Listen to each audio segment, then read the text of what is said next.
Hello, everyone. Today we're going to talk about some of my ideas about space exploration.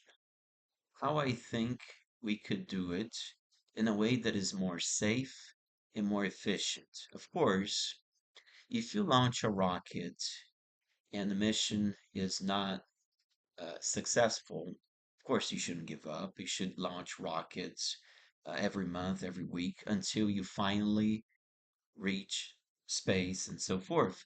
So, what the problem with many of the space agencies is that, of course, there's lots of funding that goes to these space missions, and when the mission ends up not being very successful, it's a lot of people say it's a waste of money and so forth. So, but humans do in fact need to reach for the stars, for the planets, and so forth. It is very important for human exploration to learn more about where we are at in space, and that can only be done if we explore space, if we send rovers to other planets, to the moon, and so forth. So it's very important to do that. So how could we do it? First of all, landing on the moon, it's something very difficult. And landing on Mars, even more so, right?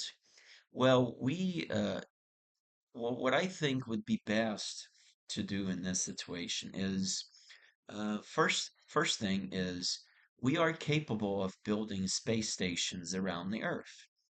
So, with the construction of space stations around the Earth, we could also do the same for Mars, right? Because first of all, um, we also have artificial intelligence, and we know that advances in technology improve on the capabilities and usefulness of artificial intelligence, capable to fulfill all tasks that humans can do and even better.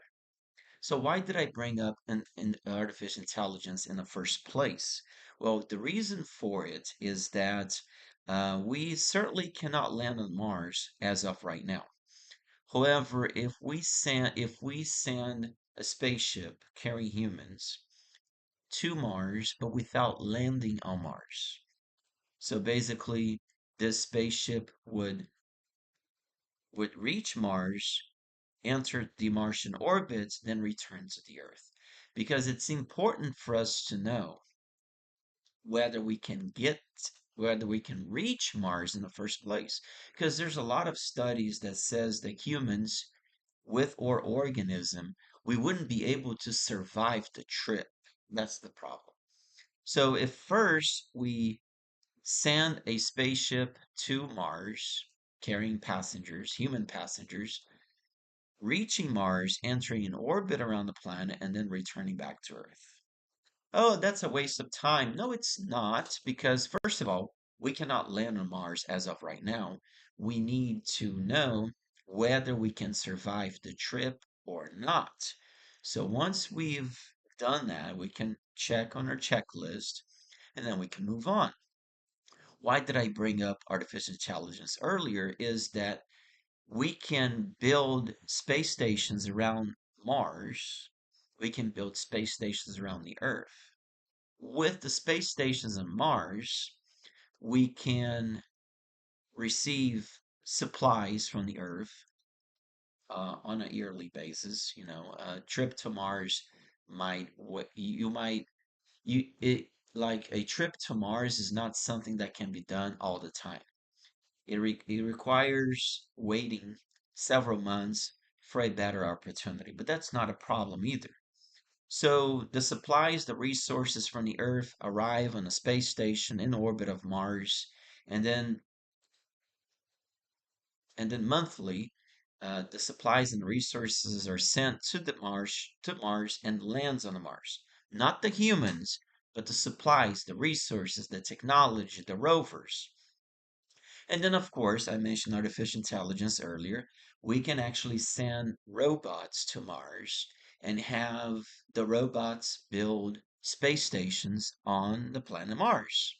So that way, when we humans, or maybe those astronauts which are in the space station orbit Mars, decides to land on Mars, there will be a way to go back to the space station or to Earth. Because the problem we have with Mars as of right now is that if we go there, we cannot come back. So if first of all we go, we orbit Mars and we return to Earth, then we go again several times, building a space station around the Martian orbit, and then over time sending robots and rovers and supplies and resources to the Martian surface. The artificial intelligence builds a space station for us. Then we're ready to land on Mars. Then we land on Mars, perfect, and so forth. Same thing can be done on the moon because if we land on the moon, there's no space station on the moon. There are no lunar colonies. There's nothing on the moon to help us come back to Earth. So, in the same way we build space station around Mars, we already have a space station around the Earth. We send supplies, resources, and robots to look to the moon. These robots, these artificial intelligence robots, build space stations on the lunar soil, and then we're ready to go there and land ourselves. Same things can be done in around Jupiter and Saturn, except that we cannot land on those planets because they're made of gas. But we can certainly build space stations in orbit of any planets in the solar system, including Venus. So the goal here is number one, first we got to make sure we can reach the planet. We go there, we orbit, we come back. Second, we build a space station in orbit of the planet. Third, we send rovers and robots, the artificial intelligence, to Moon and Mars. The robots and artificial intelligence build space station for us. Then it's safe for us to go there ourselves and land on Mars, land on the Moon, and then we can start human colonization. So we're pretty much using patience and so forth. Some people might ask, what a waste of time. It's not a waste of time. Technically, in my opinion, we cannot go to Mars as is right now. There got to be something on Mars. Since we got nothing on Mars, the first thing that I think should be done is to verify if we can survive the trip. And that should be the foremost, the very first thing we shall do in terms of space exploration. Also, building space stations in the moon, building space stations in space. The space station doesn't have to be on an asteroid or on the moon or a planet. We can build space stations all around the solar system, orbiting the sun or orbiting a planet, and so forth. So these are here my ideas about what I think would be efficient and what I think to me would make more sense. Thanks for watching.